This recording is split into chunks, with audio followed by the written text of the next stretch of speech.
Hi, I'm Laurel Thompson with Strings Magazine. Today I'm going to show you how to change your violin strings. We're going to be doing the D string and the E string to give you an example of changing strings and using just the tailpiece and then using the fine tuner.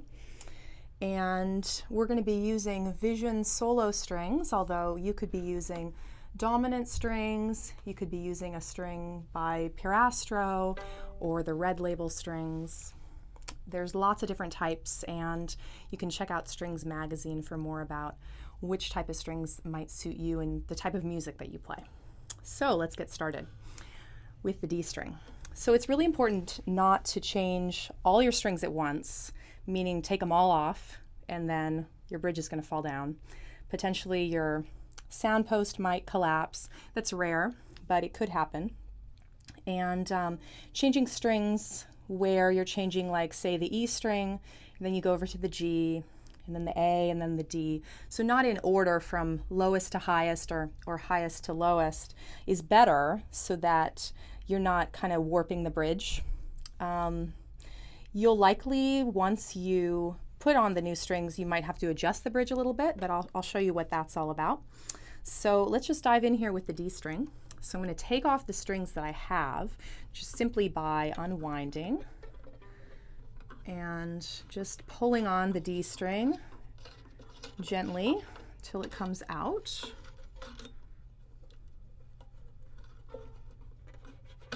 There we go.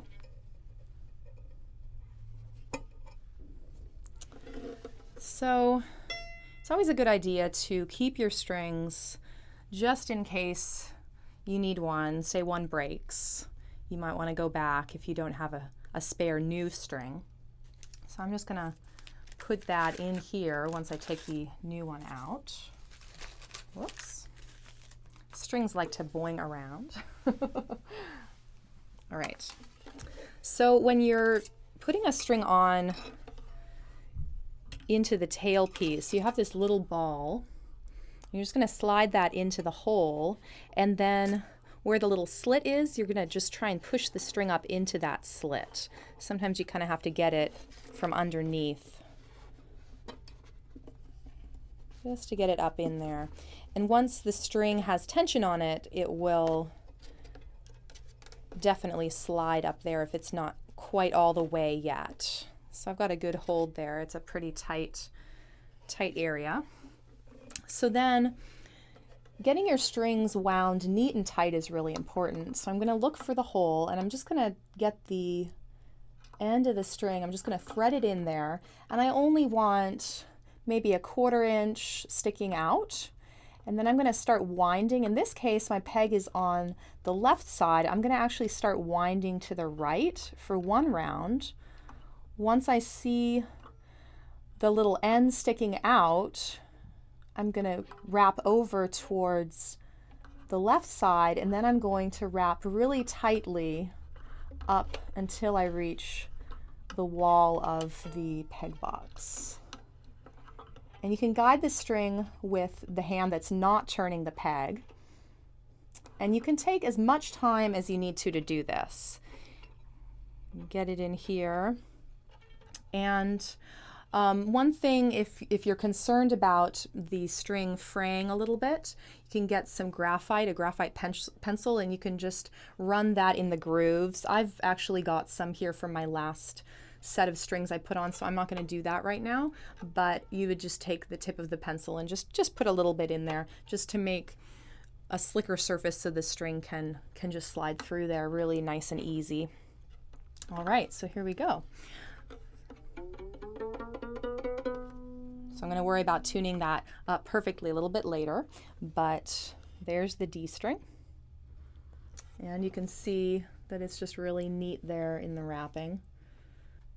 Okay, so now we're going to do the E string, and the E string can be a little bit nerve-wracking if you've never changed a string.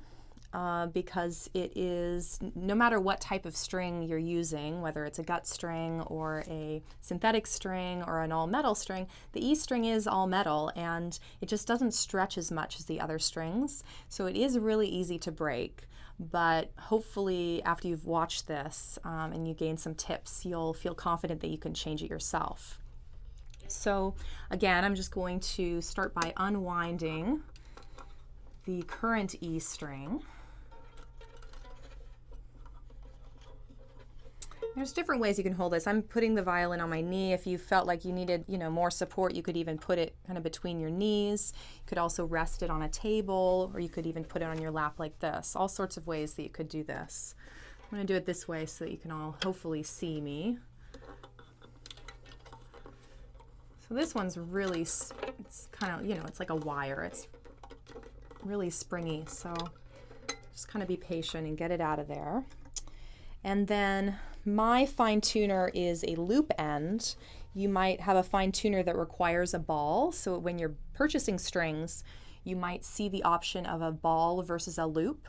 So basically, if you have one prong, you're going to need the loop end. And if you have two, you're going to need the ball end, and it's going to just sit right in between those two prongs. So again, I'm going to keep this string just in case I need it. Hopefully I won't. Get out the new string.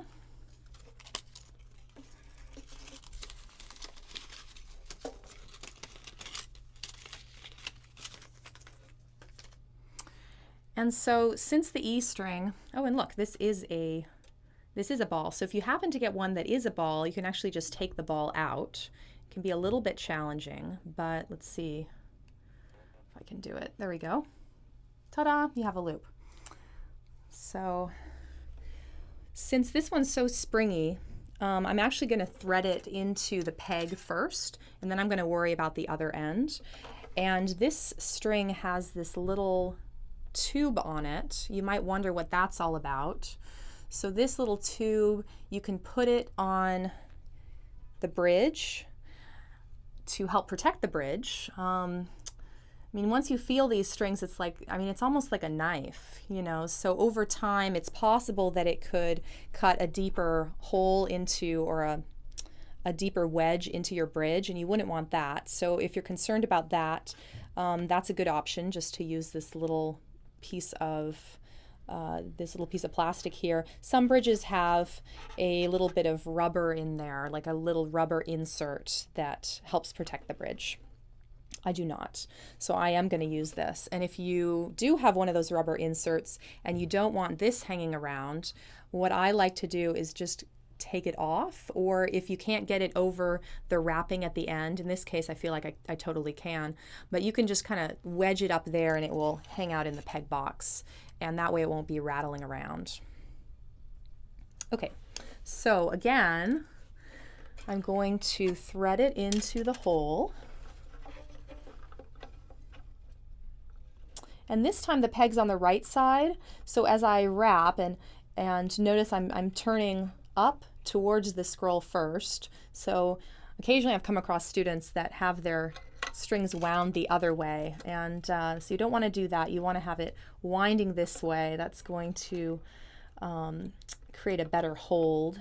So I'm going to just wrap first. This time I'm going to wrap as I see the little end coming around to the left of the end, and then I'm going to cross over and start wrapping gradually up until I'm closer to the peg box. And with the E string here, I'm a little bit concerned about it hitting the edge of the peg box here and maybe wearing down over time. So I'm going to just try and keep it a little bit further away from the peg box wall than I would the other strings, just because this is how this violin is. So I just want to be cautious there. If it seems like you have a wider peg box, that probably won't be a problem for you, and you can just wrap the string right up to the edge. So once I have the string fairly well wrapped, it's like I need to unwrap just a little bit. You want to keep close hold on this string, the E string, in particular because it will spring up. You'll have to start all over again. I've done that many times. So I'm just going to loop it down to this little hook.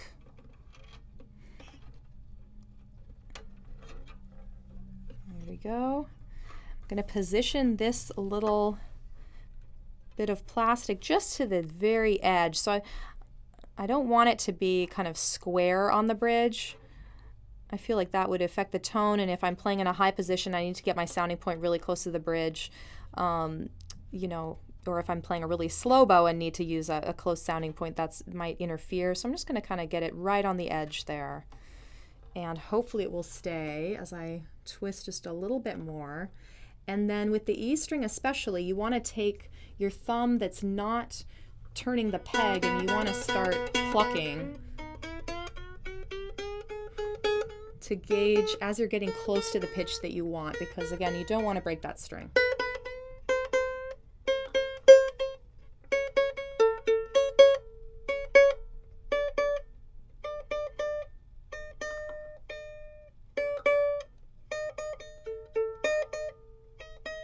And so now I'm feeling a lot of resistance on the string, and you'll feel that as well.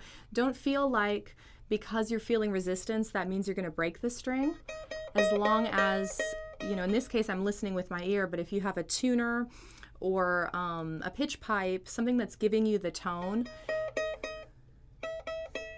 you know, assuming that you're still below that tone, it's very doubtful that you'll break the string. That's pretty close. One thing that has happened to me before with an E string is I had a fine tuner where the little hook had, you know, it was a little bit rough and it actually broke it on the loop side. So I have seen some fine tuners that have like a little insert that can wrap around the hook to make sure that it's really smooth. So if you feel like your fine tuner maybe has something that's breaking your strings, then you can go to your violin shop and ask them about that, or maybe even just put on a new fine tuner. That's a really simple procedure.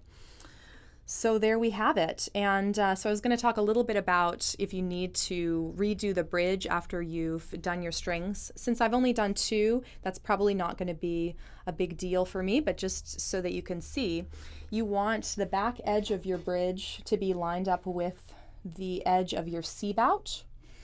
So you just kind of want to eyeball that, and if it looks like it's tilting, then what you want to go in and do is just get a nice flat surface. I really like my lap for this, so I can have the violin very stationary, and then I take my 2 hands and my 2 fingers as little pinchers, and I can just gently move the bridge. The bridge is not glued down, so again, if you were to take all your strings off at once, the bridge would just collapse. You'd have to replace it. But you can just, you know, wiggle it around a little bit, get it into place, and just eyeball it. It looks pretty good. And you'll have to retune many times once you put on a new set of strings.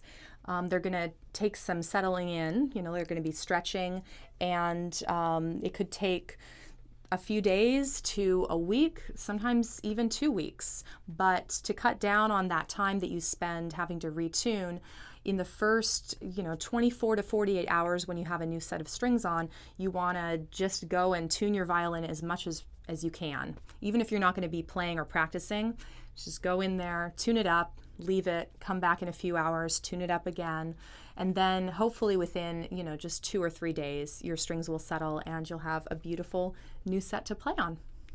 Thanks for watching.